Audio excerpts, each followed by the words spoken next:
ঢেঁড়সগুলো জলে ভিজিয়ে রেখেছি যাতে নোংরাগুলো তাড়াতাড়ি পরিষ্কার হয়। এই ঢেঁড়স পরিষ্কার করে পোস্ত দিয়ে ঢেঁড়স ভাজি করব।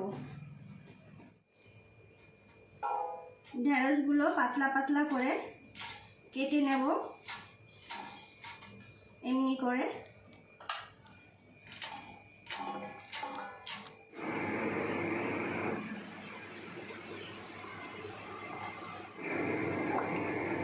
তেল দিয়ে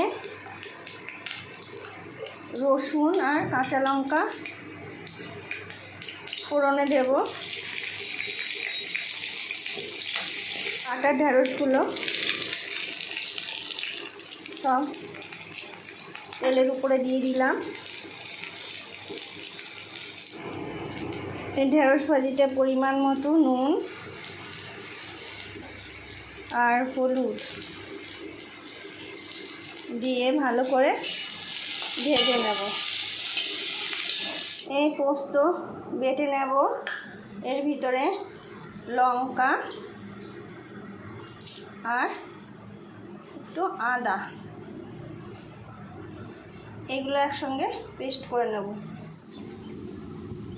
খুব গরম পড়েছে, তাও কি সুন্দর হাওয়া দিচ্ছে, গাছগুলো ডালপালাগুলো নড়ছে। বাইরের প্রকৃতি দেখতে দেখতে আমার ঢেঁড়স ভাজিটা প্রায় হয়ে গেল। এবার পোস্ত বাটাটা দিয়ে দেবো, দিয়ে ভালো করে ভেজে নেব। একদম শুকনো ঝরঝরে ভাজাটা হবে। ঢেঁড়স ভাজিটা হয়ে গেছে পোস্ত দিয়ে। ঢেঁড়স ভাজিটা হয়ে গেছে পোস্ত দিয়ে। এইভাবে তোমরা বাড়িতে করে খাবে, খুব সুন্দর গরমের দিনের খাবার। লাইক করবে, কমেন্টে জানাবে কেমন হয়েছে।